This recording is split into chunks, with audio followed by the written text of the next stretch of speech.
In the wind instrument, you take a deep breath and you go. But on the drum, there's no way to make a long note. The only way you can make a long note is to make a series of beats so fast and so close that it sounds like a long note. And the way we teach that is to start with 2 beats to each hand. And you get faster and faster. Faster and faster. Faster and faster. Faster and faster.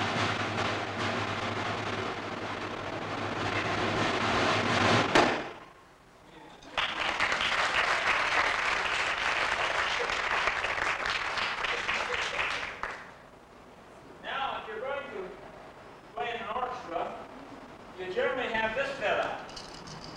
This is a bass drum, which you play with your right foot. You have 2 cymbals over here, and you play those with the left foot. And after you get both feet going, then you get your hand going.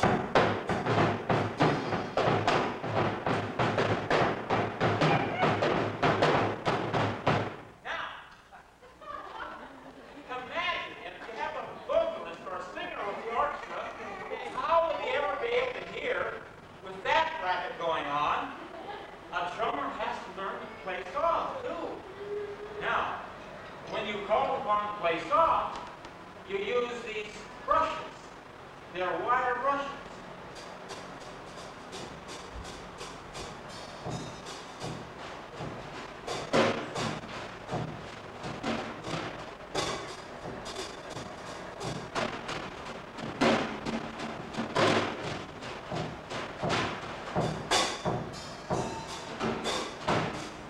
So you can play soft, okay?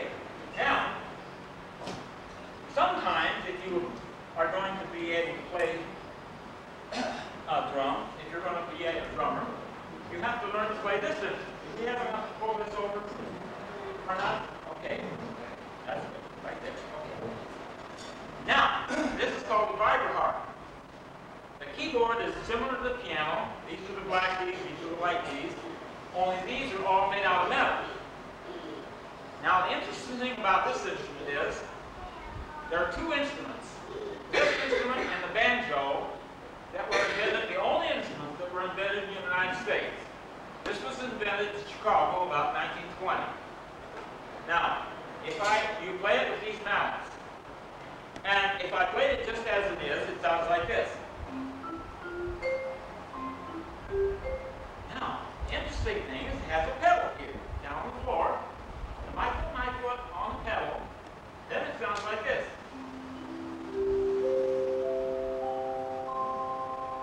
And I can stop at any time just by letting up on my foot.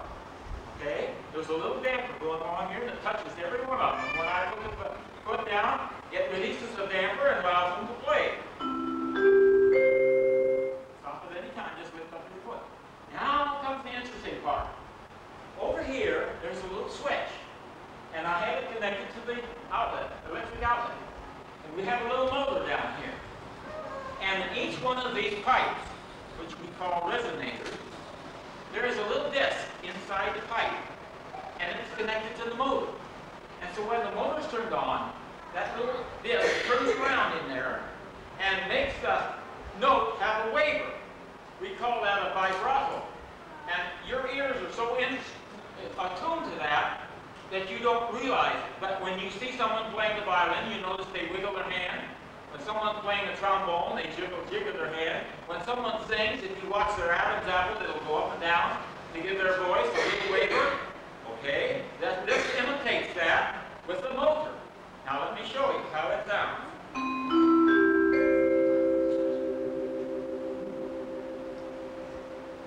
I'll do it again.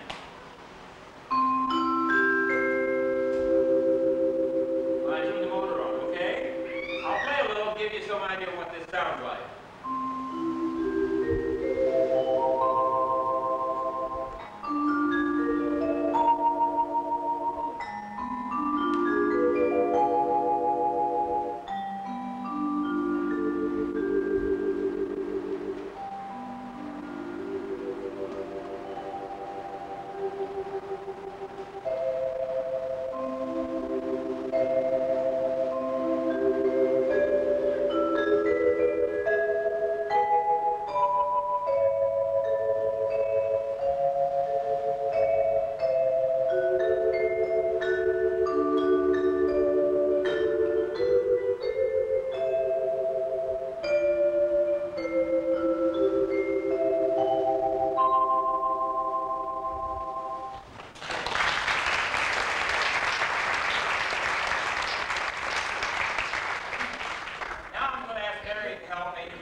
music box. But in order to play a music box, you have to wind it up. Okay, we're going to wind it up now.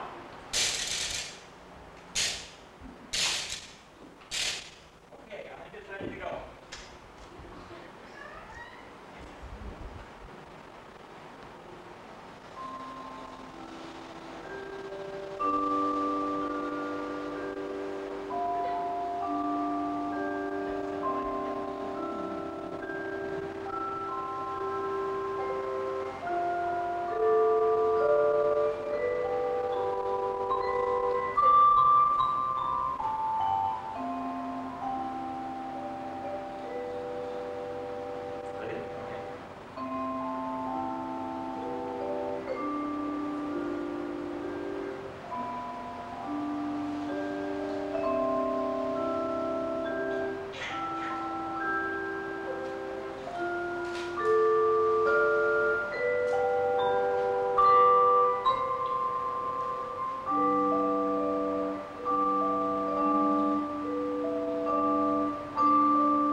There's another set of instruments that I'd like to demonstrate to you, and they all come from Latin America.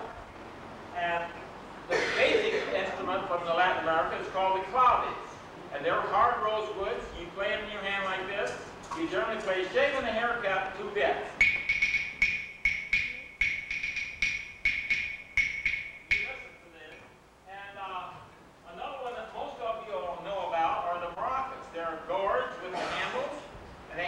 Inside, and you get 2 sounds, down and up.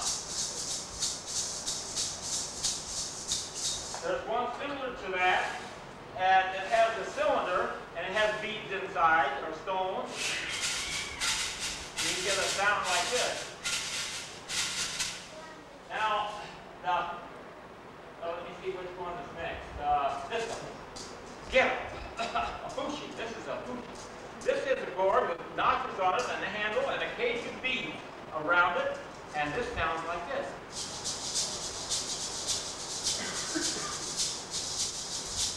And then this is called the ghetto, and this is a gourd with notches. It has 2 holes for your hand, and this one has a little scratcher, and this has a nice sound.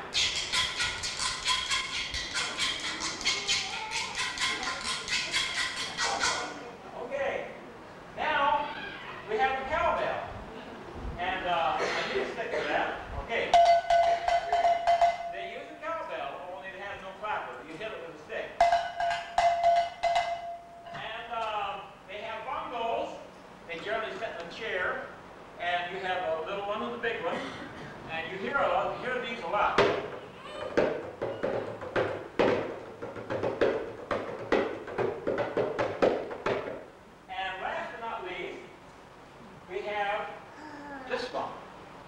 Now, when I was studying about how to play these instruments, the textbook says that you need, to be complete, you need a jawbone of the donkey.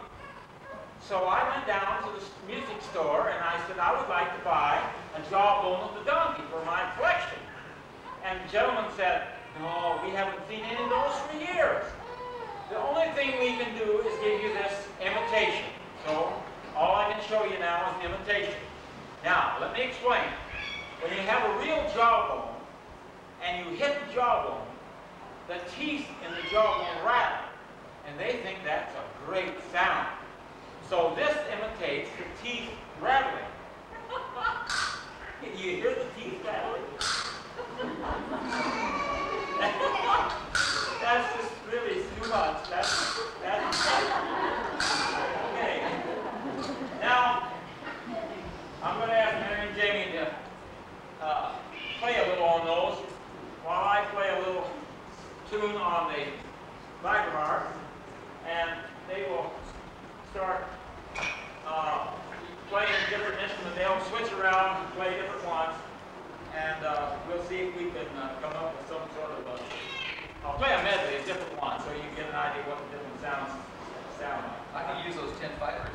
Yeah, I think you could use any of those for this number, okay?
Now, my story takes place in the beautiful land of Singing Poo.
prince came riding forth.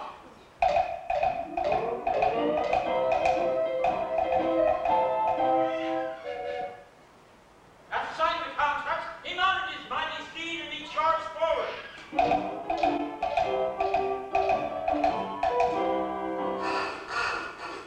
After riding many days,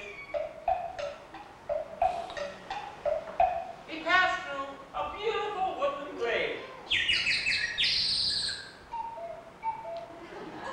And then upon spying the castle was a sly and treacherous woman too. A voice called out, "Who goes there? Give the password." Hoover Congregational. Oh, so they slowly let down the drawbridge. And he passed through. As he approached the door of the castle, he knocked very loudly. But no one answered. But a sly and breathless Fu Manchu was sound asleep.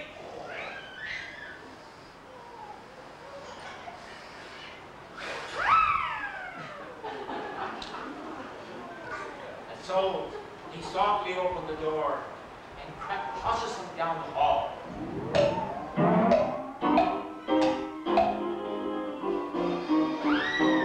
And lo and behold, at the far end of the room, sitting on a nest of golden straw, there was none other than poor Fanny the hen, who was sitting on a nest of golden straw. But all of a sudden, she laid an egg and awoke the sly and treacherous Fu Manchu.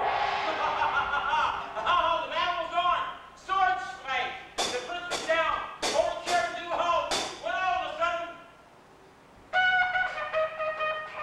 the king's army approached.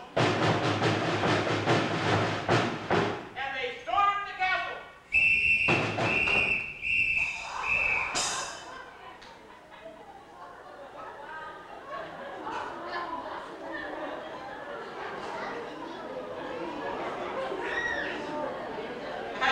And they rescued the poor charming prince and poor Fanny the hen, who had one black eye and one blue.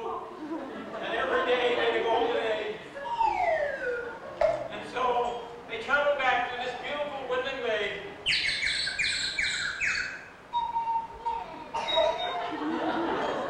To this beautiful land of Stingy Poo.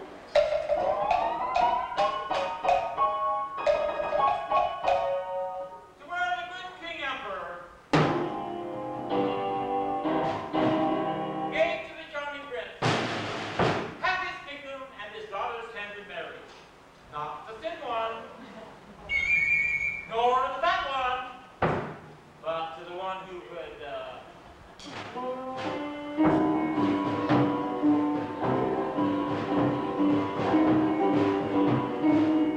and they lived happily ever after.